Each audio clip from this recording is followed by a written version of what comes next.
Namaste students, I am creating this channel ताकि मैं आपको पढ़ा सकूं विजुअल आर्ट के बारे में।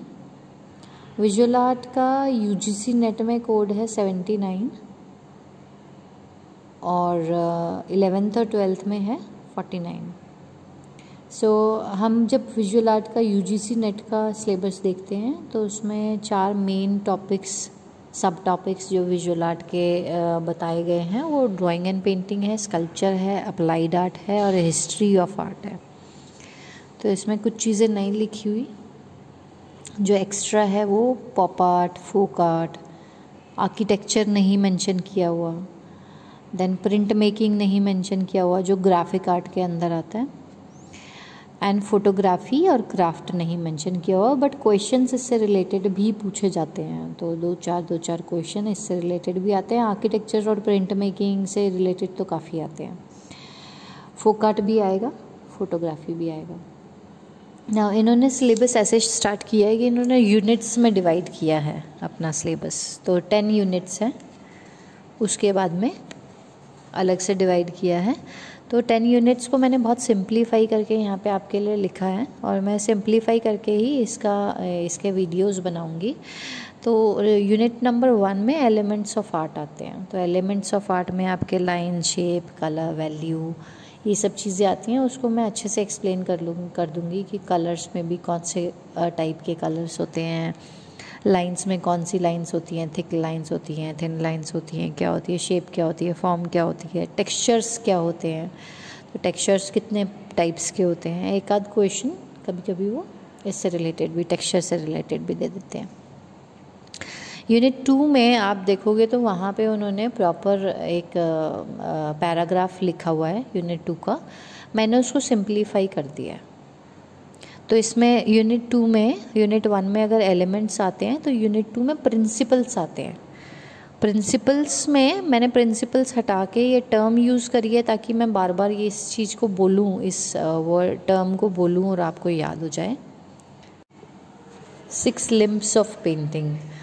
तो हमारे स्क्रिप्चर्स में, हमारे मैन्यूस्क्रिप्ट्स में लिखा गया है, हमारे जो लेख हैं उनमें लिखा गया है 6 लिम्ब्स ऑफ पेंटिंग्स। और वैसे अगर आप इंग्लिश में बोलोगे तो वो प्रिंसिपल्स ऑफ आर्ट है।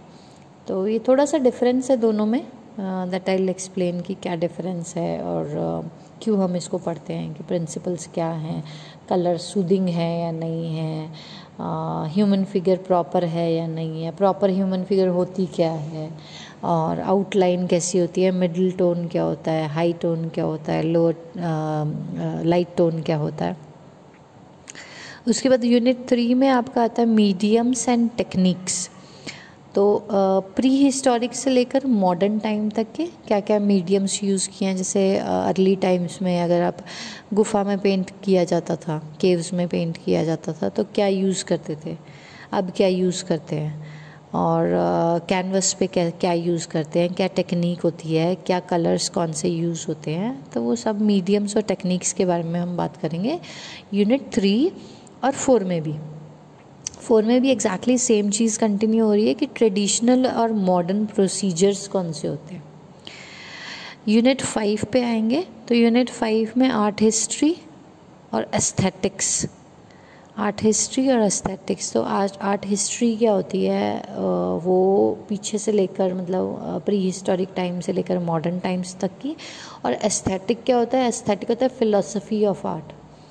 तो जैसे बड़े बड़े फिलोसोफर्स रहे हैं, अगर अपने इंडियन में ही हम देख लें तो E.B. हेवल वगैरह, या फिर वेस्टर्न आर्ट में देख लो एरिस्टोटल है, या फिर प्लेटो है, या और भी ह्यूम है, और बहुत सारे एस्थेटिशियंस रहे हैं जो एस्थेटिक्स के बारे में बताते हैं। तो ये फ़िलॉसफी ऑफ आर्ट बताते हैं कि आर्ट कैसी है, लोग एक दूसरे की, लोग क्या देख के बनाते हैं, नेचर को देख के बनाते हैं या किसी काम को नकल करके बनाते हैं। तो वो सब चीज़ें जो उनकी फ़िलॉसफी है अपनी, वो आ जाती है आपका यूनिट 5 और 6 में।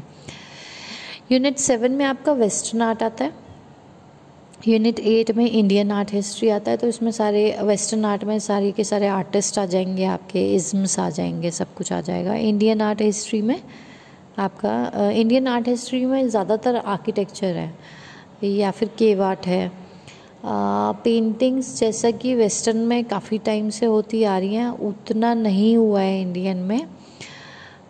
Still we have a variety of paintings, so folk art वगैरह है काफ़ी ज़्यादा, बट देन प्रॉपर पेंटिंग्स और प्रॉपर आर्टिस्ट, बड़े बड़े आर्टिस्ट वो नहीं हैं उतने, तो will talk about that also. Then unit 9 में मॉडर्न इंडियन आर्ट जो कि फ्लरिश हुई वेस्ट बंगाल साइड में। So modern Indian art and British art school. So British का कितना इन्फ्लुएंस था हमारे आर्टिस्ट के ऊपर या हमारे आर्ट स्टाइल के ऊपर, वो हम पढ़ेंगे यूनिट 9 में।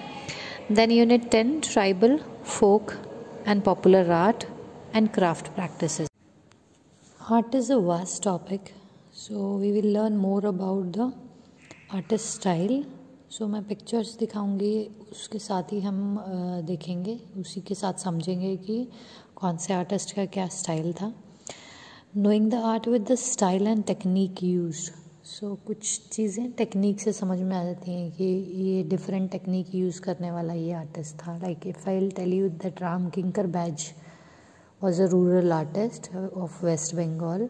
सो what he use to do, उनको कुछ मटेरियल नहीं मिलता था या उनके पास पैसे नहीं होते थे उतने ख़रीदने के, तो उन्होंने कंक्रीट से ही स्कल्पचर्स बनाने शुरू किए। तो हम ये समझ सकते हैं कि कंक्रीट से जो आर्टिस्ट कंक्रीट से काम करता था वो रामकिंकर बैज थे। There are many others but famous में ये आते हैं। Then most important works, famous works,